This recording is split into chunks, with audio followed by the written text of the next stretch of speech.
స్థాపించబడ్డాయి. ఈ ప్రపంచాలు దేవుని జ్ఞానం చేత స్థాపించబడ్డాయి. ఈ రోజులలో మనిషి ఇది నా జ్ఞానం ప్రకారం జరుగుతుంది, నా సామర్థ్యత ప్రకారం జరుగుతుంది, ఏ అడ్వెంచర్ ఏ యొక్క ఇన్వెన్షన్ జరిగినా కానీ మనిషి అనుకుంటుండు ఇది నేను చేసిన, ఇది నా ఆలోచనలు బట్టి, ఇది నా యొక్క సామర్థ్యతను బట్టి, నా యొక్క ఎబిలిటీని బట్టి ఇది జరిగింది. నిజంగా ఆయన ఒక మాట సెలవిచ్చిండు. ఏమంటుండ ఆయన?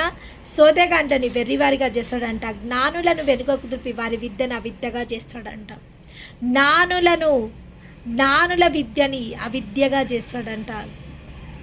సోదెగాండ్లని వెర్రివారుగా చేసే దేవుడు జ్ఞానులను వారి విద్యని అవిద్యగా చేసి జ్ఞానులను అజ్ఞానులుగా ఆయన చేయడానికి రెడీగా ఉన్నాడు.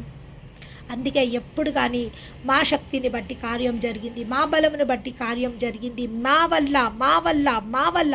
అవును, నీకు ఆ జ్ఞానం ఇచ్చింది ఎవరు? నీకు ఆ ప్రజ్ఞ ఇచ్చింది ఎవరు?